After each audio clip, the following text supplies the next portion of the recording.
Listen, my children, and you shall hear of the midnight ride of Paul Revere. Many people have heard that poem about the famous patriot, Paul Revere, who rode to warn the countryside that the British were coming to attack during the Revolutionary War. But have you heard of Sybil Luddington, who some people call the female Paul Revere? Well, Sybil was a teenager whose midnight ride to warn the countryside resulted in an American victory at the Battle of Ridgefield, Connecticut. And the story of Sybil is part of my program, Our Founding Mothers. And this program is really important because it brings the American Revolution to life, because the events happened right here in this area. And so after each story, I show photographs of what can be seen today. For instance, a photograph of the statue of Sybil Luddington that's in front of the Danbury Public Library. And Our Founding Mothers is important because it showcases the contributions that women have made to this country. And that's something that you don't see very often. But Our Founding Mothers is not just for our daughters.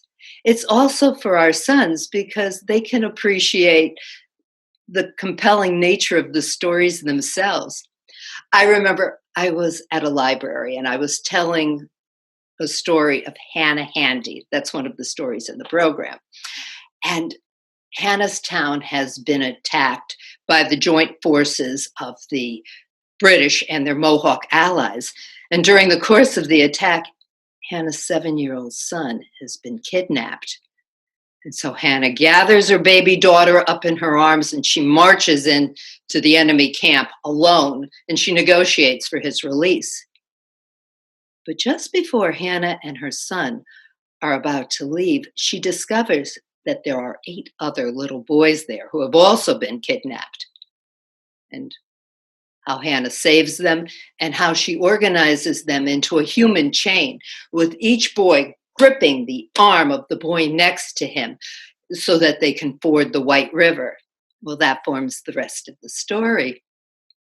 So I was telling this story at this library, and the next day, a woman who was in the audience with her son, she emailed me and she said, "We were right there with you and with the heroes of that time."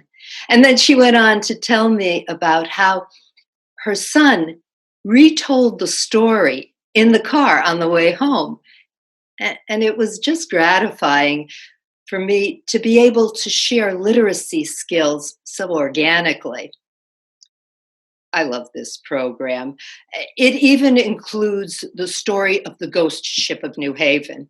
And I'd love to be able to share it with you. So I hope that you will call and schedule a program soon. Thank you.